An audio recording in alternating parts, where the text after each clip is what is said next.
Good afternoon. Welcome. My name is Matt Hiscock. I am the Director of Public Safety for the City of Wadsworth. Thank you for joining with us today in terms of an officer-involved shooting that occurred here outside the Wadsworth Police Department and City Hall yesterday. During our briefing, you'll hear from Wadsworth City Police Chief Randy Ranke, Chief of the Medina County Sheriff's Office, Ken Baca. You'll also hear from Medina County Coroner, Dr. Duranick, and perhaps from our County Prosecutor, Forrest Thompson.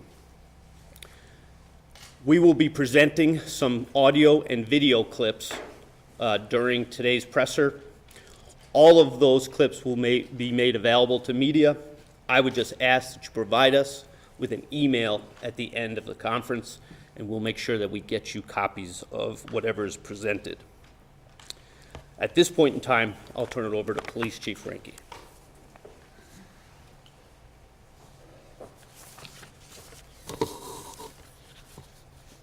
So I'm going to start out and just kind of give everybody a brief timeline of the events that occurred last night. And I think you're going to have it up here on the screen. You're going to see at about 6:56 p.m. last night, our dispatch center received a report of a hit-and-run accident that occurred on I-76 here in the city. At about 7:13 p.m., we received a call from the driver that was involved in that and said that he had committed the hit-skip accident and he wanted to turn himself in. He was encouraged to come to the Wadsworth Police Department and turn himself in. At 7:44 p.m., we received a call from a Wadsworth City resident who had information from a granddaughter of a subject she knew on Facebook that had said he was going to come to a police department and he was going to commit suicide by cop. The information provided at that time was a guy his last name was Faraday. Supposedly he was from Kent. At 7:49 p.m., we notified the Sheriff's Department about that call. We couldn't find any information about a Faraday, and we believed that this resident or this person lived actually in the Lodi area. So that's why we contacted the Sheriff's Department to let them know. At 7:52 p.m., we contacted the caller again, attempting to get some more information about this person named Faraday and where they might be going so we could try and locate that person. At 7:55 p.m., the SO was notified that Faraday lives in their jurisdiction.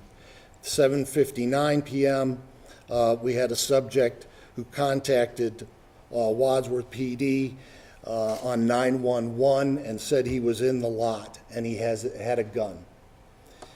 At 8 p.m., Wadsworth PD was dispatched and the Sheriff's Department had officers en route to assist. Our officers arrived at 8:02 p.m. Right after that. We staged a Wadsworth EMS unit a couple minutes away at a CVS location.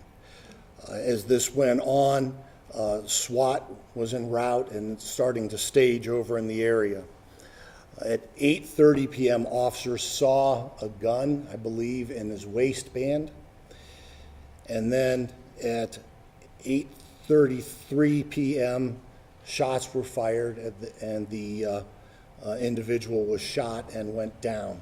Officers then secured him and the weapon and called for EMS, and they were on scene 1 minute later. So there was a 1 minute timeline there.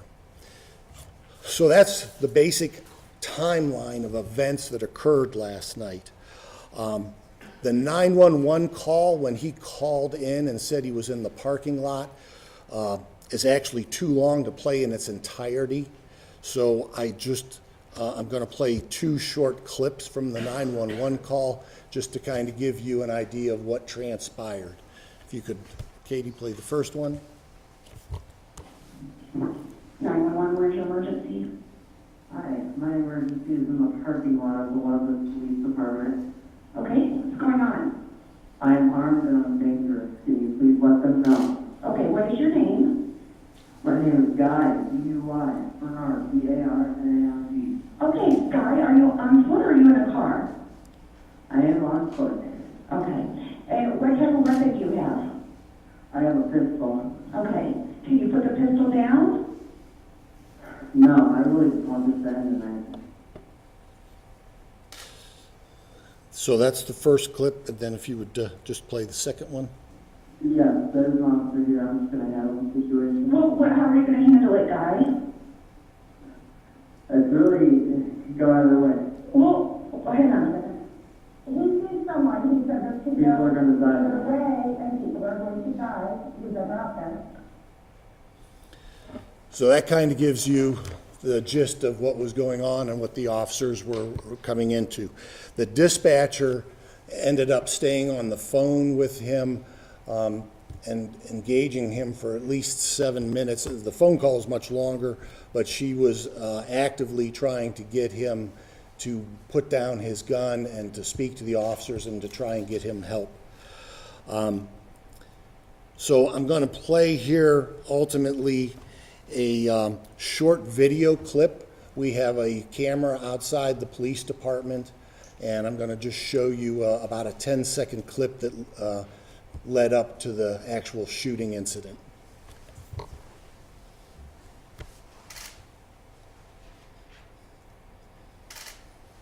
You can see he's there. Officers are off the screen, but they're talking to him, trying to get him to communicate and to put his gun down.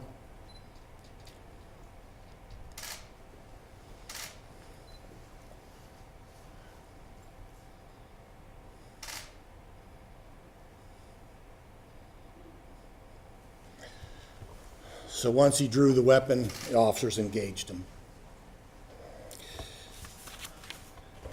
Ultimately, the weapon that he had was recovered, and it turned out to be a BB gun. It's a very realistic looking weapon, but unfortunately it was a BB gun. Wadsworth Police Department had 6 officers that responded and were on the scene. They all range in experience from less than a year with our department to over 15 years. None of them have ever had any disciplinary issues, and none of them has ever been involved in a prior deadly force incident. All the officers and 2 of our dispatchers that were involved have been placed on administrative leave per our policy for an event like this. Because of the nature of this event, I requested the Ohio Bureau of Criminal Investigation to handle the shooting investigation, and they responded last night with an investigation team and a crime scene unit, and they are handling the investigation at this point, and the results will be turned over to the county prosecutor when they're done. This incident was a sad and tragic incident, very uncommon for a city like Wadsworth, very difficult as the young man involved certainly had ties to this community, knows people in this community. It was very trying and difficult for the officers and dispatchers involved, and it's been very difficult for our entire department as well as the community. I will say, from what I've seen so far and in reviewing everything, I want to commend our officers and the dispatchers. I thought that they acted extremely professional. They tried for over a half hour to get this young man the help that he needed, and unfortunately he made a decision that just made that not possible. So those are my comments for the moment, and I will, I guess, turn it over to Captain Chief Deputy Bacher. Good afternoon. As the chief said, the Sheriff's Department responded as a departmental assist in regards to this incident. The deputies that are involved in this incident are on administrative leave pursuant to our departmental policy. They, along with the agency, are cooperating with Ohio BCI and I in this investigation.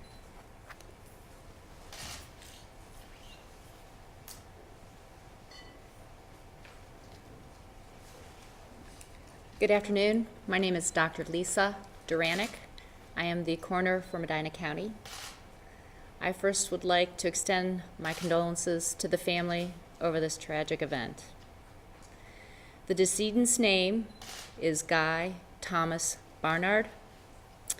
He underwent autopsy this morning, and his cause of death was a traumatic full arrest secondary to penetrating trauma. Thank you.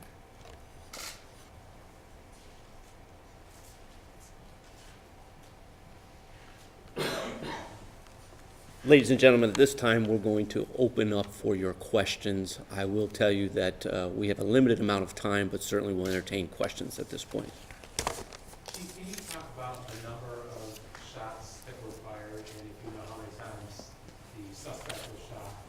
And also, second to that, the mindset of an officer going into something like this, knowing what the dispatcher had told them, and also realizing that he had, did he make a suicide comment too, or was that just the person from Wadsworth who called? No, the person that called said that. And I don't think at that point that was ever put together of, it was the same person and that. As the exact number of shots fired, I do not know that right now. That's part of the ongoing investigation that BCEI is trying to determine how many shots were actually fired. The number of shots that actually hit him, I would defer to the coroner.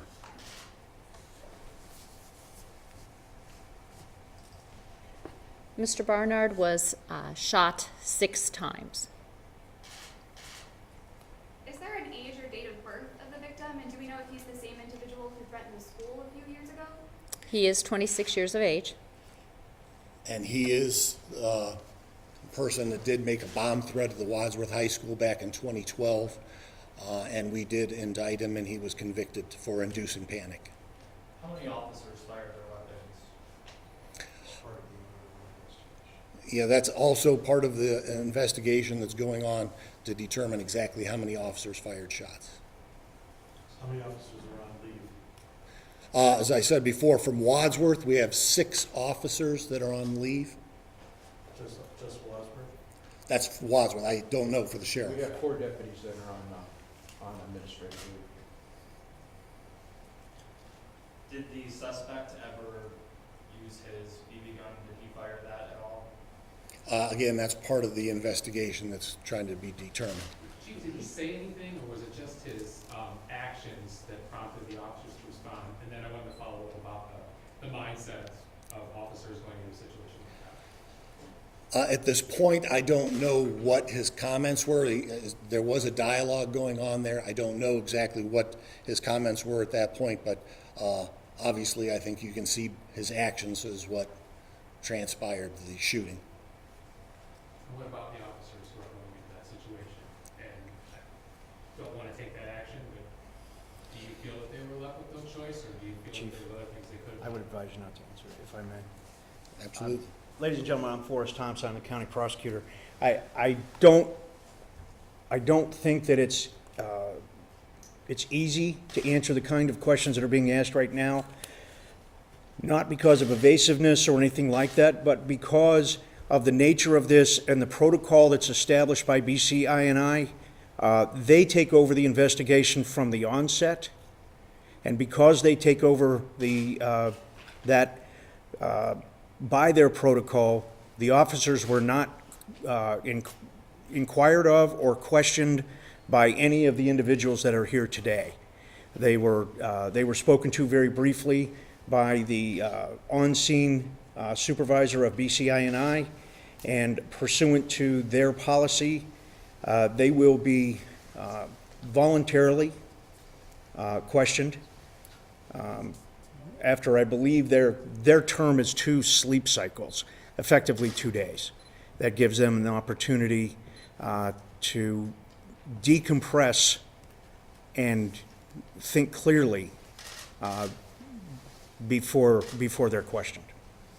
So again, it's difficult to talk about the mindset because no one here spoke to these officers as far as what was going through their mind, what they observed, those types of things. Chief, did the officers open fire as soon as he raised his weapon? I know in the video it stops there that we saw, but I think you can make that assumption, yes. Beyond the 2012 bomb threat, did Mr. Barnard have any other interactions with the city or the police department? The only other interaction that I'm aware of is he did have a minor marijuana possession, I believe, in 2014. Have toxicology reports come back? Do we know if there were any drugs in the system?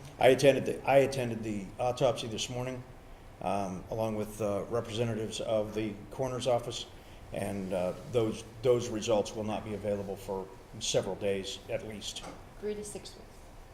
Chief, have you linked the suspect here to the person that the tip came in about who claimed that they wanted to die by suicide by cop? Have you confirmed that it was actually him that said that? That is part of an ongoing investigation to try and make those determinations. To see if maybe it was a mistaken last name that was reported? Yeah, that is part of the investigation at this point. But they did say it was, the first name was Guy, somebody named Guy was coming for suicide by cop. I believe they said Guy but gave the wrong last name, correct. What can you tell us about this hit and run? What were the circumstances of that? Was anyone injured? I do not believe anybody was injured. Other than that, I really don't know the details of the accident. Where did that occur? On I-76 near, I think, State Route 94. In what jurisdiction? That would be the city of Wadsworth. This isn't specific to this case exactly, but can you speak to the scrutiny that officers face these days and the difficulty of making a decision like this on whether they should shoot or not shoot and the alternatives they could have in lieu of shooting? I think I'd rather just not comment on that at this point. There are media accounts out there, there was a shotgun found, is that correct? I'm sorry? There were media accounts out there, there was a shotgun found on the scene? I can respond to that. Yes, in fact, there was a shotgun. That shotgun was used to shoot a non-lethal beanbag, which did strike the victim. But that was the sole purpose of the shotgun. That was before the, I would say it was contemporaneous. Did the suspect have any other weapons on him besides that BB gun? No. No. Was there any kind of note, any kind of message, social media post or anything? If there was anything that was identified by that, it would have been, if it had been on his person, it would have been in the medical personnel would have There had was that. no suicide note on his body. And the investigation hasn't revealed anything else. Thank you, sir. Do you know if he has any family that still lives in the area? I believe so. Contacted or made contact with? Yes, he does have family in the area, and officers made contact last night with the family. Did it occur on this side of the building, over in that parking lot? Is that where? Yes. Yes. And, sorry, just to go back to that hit and run, was there like damage to a vehicle? Can you talk at all about the extent of that? Was this kind of a minor? I know a vehicle was run off the road, and I believe we called for a tow later on to get that vehicle out of there. Like I said, I don't believe there was any injuries or anything like that, though. You think it started as a road rage incident? I think that would be purely speculative. Yeah. There was no individual that was, to our knowledge and based on the investigation at this juncture, there was no communication with anyone else where it was singled out or targeted, such as a road rage incident, as you're referring. Nothing like that was suggested. So the person in the other car didn't make a report saying this? No, that's not what I'm suggesting. I don't know that. What I'm saying is there was nothing that indicated a road rage. But you confirmed that the suspect who was shot is the same one who called and said that he was involved in a hit and run and planned to turn himself in? That's correct. will you be releasing the body camera video or any dash camera video? We will eventually release the body camera video that we have. Unfortunately, I can tell you we had a little technical issue this morning, but we will have video available, and I think we have a link that we're going to be able to send to the media. If we have an email address, then we'll be able to send you some videos and audio. What kind of impact does it have on your department to have 6 of your officers on leave? For a city the size of Wadsworth, that's a huge impact. We have 30 officers, so that's basically 20% of the department. Is on administrative leave at the moment, so that's a huge impact on us. Do you know how long they would be on administrative leave? That is yet to be determined. What was his city of residence? I don't know, quite honestly. I don't know. Last month. Yeah, I don't know, quite honestly, where he was actually living at the moment. Was he on foot the whole time he was here at City Hall as opposed to being in a car? He was on foot. He parked his car a short distance away and walked here. We later found his vehicle at a nearby location. The two vehicles in the back that are shot up, they just happen to be in the parking lot? Correct. Mr. Thompson, can you talk about your reaction to that video when you look at it and how that may play into your investigation moving forward? Well, let me make clear. BCI will do the investigation. I will take their recommendations. Our office's standard protocol, as I created, is that all police officer shootings will be submitted to the grand jury for review at such time as the investigation is completed.